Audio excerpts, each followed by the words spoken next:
जय हिंद दोस्तों एक बार फिर से आप सभी का स्वागत है हमारी इस ज्ञान की दुनिया में।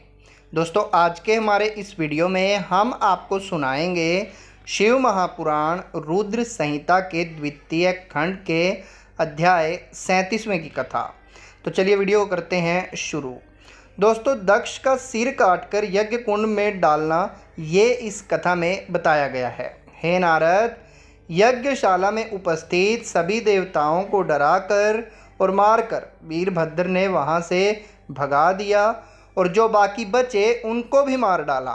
तब उन्होंने यज्ञ के आयोजक दक्ष को, जो कि भय के मारे अंतर्वेदी में छिपा था, बलपूर्वक पकड़ लिया। वीरभद्र ने दक्ष के शरीर पर अनेकों वार किए। वे दक्ष का सिर तलवार से काटने लगे, परंतु दक्ष के योग के प्रभाव से वह सिर काटने में असफल रहे।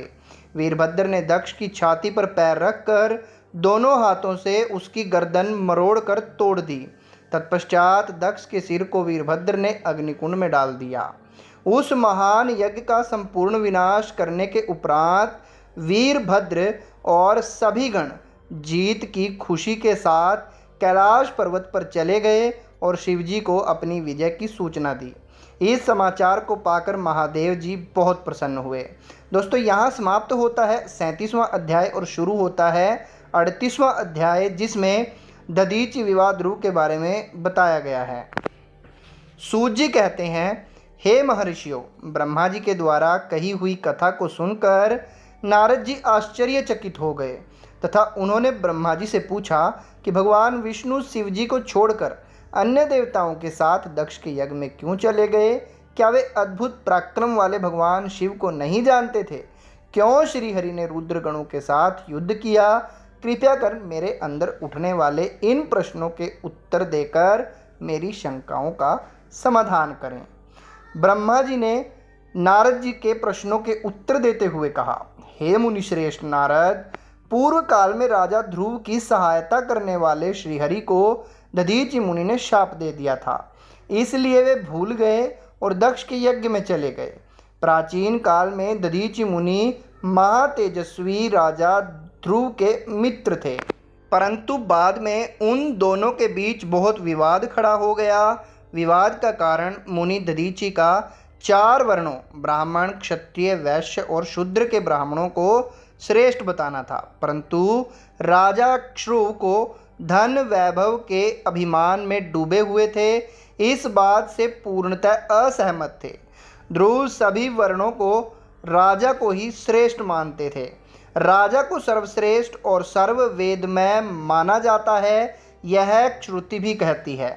इसलिए ब्राह्मण से ज़्यादा राजा श्रेष्ठ है। हे दधीचि, आप मेरे लिए आदरणीय हैं। राजा ध्रुव के कथन को सुनकर दधीचि को क्रोध आ गया। उन्होंने इसे अपना अपमान समझा और ध्रुव के सिर पर मुक्के का प्रहार कर दिया। दधीचि के इस व्यवहार से मद में चूर ध्रुव को और अधिक क्रोध आ गया। उन्होंने वज्र से दधीचि पर प्रहार कर दिया। वज्र से घायल हुए दधीचि मुनि ने पृथ्वी पर गिरते हुए योगी शुक्राचार्य का स्मरण किया। शुक्राचार्य ने तुरंत आकर दधीचि मुनि के शरीर को पूर्ववत कर दिया। शुक्राचार्य ने दधीचि से कहा कि मैं तुम्हें महामृत्युंजय का मंत्र प्रदान करता हूँ। त्र्यंबकम यजामहे, अर्थात हम तीनों लोकों के पिता भगवान शिव, जो सूर्य, सोम और अग्नि तीनों मंडलों के पिता हैं, सत्व, रज और तम आदि तीनों गुणों के महेश्वर हैं, जो आत्म तत्व, विद्या तत्व और शिव तत्व, पृथ्वी, जल व तेज सभी के स्रोत हैं, जो ब्रह्मा, विष्णु और शिव तीनों आधारभूत देवताओं के भी ईश्वर महादेव हैं, उनकी आराधना करते हैं। सुगंधिम पुष्टिवर्धनम, अर्थात जिस प्रकार फूलों में खुशबू होती है, उसी प्रकार भगवान शिव भूतों में, गुणों में, सभी कार्यों में, इंद्रियों में, अन्य देवताओं में और अपने प्रिय गणों में क्षारभूत आत्मा के रूप में समाये हैं। उनकी सुगंध से ही सबकी ख्याति एवं प्रसिद्धि है। पुष्टिवर्धनम, अर्थात वे भगवान शिव ही प्रकृति का पोषण करते हैं। वे ही ब्रह्मा, विष्णु, मुनियों एवं सभी देवताओं का पोषण करते हैं। उर्वा रुक्मीव बंधनाम मृत्युर्मोक्षीय मामृता, अर्थात जिस प्रकार खरबूजा पक जाने पर लता से टूटकर अलग हो जाता है, उसी प्रकार मैं भी मृत्यु रूपी बंधन से मुक्त होकर मोक्ष को प्राप्त करूं। हे रुद्रदेव, आपका स्वरूप अमृत के समान है। जो पुण्य कर्म, तपस्या, स्वाध्याय, योग और ध्यान से उनकी आराधना करता है, उसे नया जीवन प्राप्त होता है। भगवान शिव अपने भक्त को मृत्यु के बंधनों से मुक्त कर देते हैं और उसे मोक्ष प्रदान करते हैं। जैसे उर्वारुक अर्थात ककड़ी को उसकी बेल अपने बंधन में बांधे रखती है और पक जाने पर स्वयं ही उसे बंधन मुक्त कर देती है, यह महामृत्युंजय मंत्र संजीवनी मंत्र है। तुम नियम पूर्वक भगवान शिव का स्मरण करके इस मंत्र का जाप करो। इस मंत्र से अभिमंत्रित जल को पियो। इस मंत्र का जाप करने से मृत्यु का भय नहीं रहता। इसके विधिवत पूजन करने से भगवान शिव प्रसन्न होते हैं। वे सभी गुणों को, सभी कार्यों की सिद्धि करते हैं और सभी बंधनों से मुक्त कर मोक्ष प्रदान करते हैं। ब्रह्मा जी बोले, नारद दधीचि मुनि को इस प्रकार उपदेश देकर शुक्राचार्य अपने निवास पर चले गए। उनकी बातों का दधीचि मुनि पर बड़ा प्रभाव पड़ा और वे भगवान शिव का स्मरण कर उन्हें प्रसन्न करने के लिए तपस्या करने वन में चले गए। वन में उन्होंने प्रेम पूर्वक भगवान शिव का चिंतन करते हुए उनकी तपस्या आरंभ कर दी। दीर्घ काल तक वे महामृत्युंजय मंत्र का जाप करते रहे। उनकी इस निस्वार्थ भक्ति से भक्त वत्सल भगवान शिव प्रसन्न होकर उनके सामने प्रकट हो गए। दधीचि ने दोनों हाथ जोड़कर शिवजी को प्रणाम किया। उन्होंने महादेव जी की बहुत स्तुति की। शिव ने कहा, मुनिश्रेष्ठ दधीचि, मैं तुम्हारी इस उत्तम आराधना से बहुत प्रसन्न हुआ हूँ। तुम वर मांगो, मैं तुम्हें मनोवांछित वस्तु प्रदान करूँगा। यह सुनकर दधीचि हाथ जोड़े नतमस्तक होकर कहने लगे, हे देवादिदेव करुणा निधान महादेव जी, अगर आप मुझ पर प्रसन्न हैं तो कृपा कर मुझे 3 वरद प्रदान करें। पहला यह है कि मेरी अस्थियां वज्र के समान हो जाएं। दूसरा, कोई मेरा वध न कर सके, अर्थात मैं हमेशा अवध्य रहूं। और तीसरा, कि मैं हमेशा अदीन रहूं, कभी दीन न हूं। शिवजी ने तथास्तु कहकर 3 वर दधीचि जी को प्रदान कर दिए।